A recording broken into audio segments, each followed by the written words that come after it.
There are 4 pairs of electrodes you need to attach to the body, each with one black and one red electrode connection. Connect the electrode cables to the electrodes recommended by seca, and ensure that the electrodes are still within their shelf life period. Disinfect the areas at which the electrodes will be placed, and use an electrode spray or gel to optimize RGE conductivity to the electrode and to avoid so-called electrode errors. To position the first electrode on the back of the respective wrist, imagine a line between the heads of the ulna and radius, which protrude slightly at the wrist position. Position the electrode midway between the heads of the bones, so that rather than lying on the line, it is adjacent to the line on the side nearest the hand.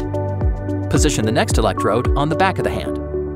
To do so, imagine a line between the knuckles of the index and middle fingers. Position the electrode midway between the knuckles, so that rather than lying on the line, it is placed on the right side of the line. The distance between the conductive surface of the electrodes should ideally be 5 centimeters or 2 inches in order to avoid false measurements with inaccurate measurement results. Sometimes you may not be able to achieve this distance when the subject has small hands. If that's the case, the red hand electrode can also be placed between the joints of the index and middle finger on the palm of the hand. Repeat the same procedure on the other hand. Place one electrode on the back of the respective ankle. To do so, imagine a line between the heads of the tibia and fibula. Position the electrodes midway between the bone crests that protrude slightly on the ankle joint.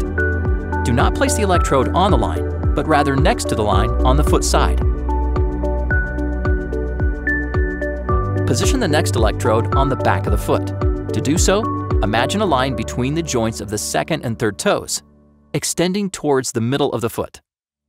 Position the electrodes midway between the joints, so that instead of lying on the line, they are placed on the ankle side of the line. Place the mat with the logo facing upwards on the subject's knees. Feed one set of cables using the most direct route and without crossing the body or the mat to the nearest hand or foot respectively. Connect the red push-button adapter to the electrode farthest away from the body's center. It is used to feed electricity into the body. In order to compensate for so-called skin transition resistance, it is important to have a high degree of conductivity. Conductivity can be restricted as a result of dry, calloused skin or hand cream, for example. Connect the black push-button adapter to the electrode near to the body center. It is used to measure resistance. If this electrode is moved in the direction of the forearm, for example, less resistance will be measured from the arm. This leads to falsified results, as all final values are calculated using the measured resistances.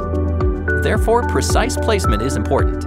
The black electrodes always need to be positioned closer to the center of the body than the red electrodes.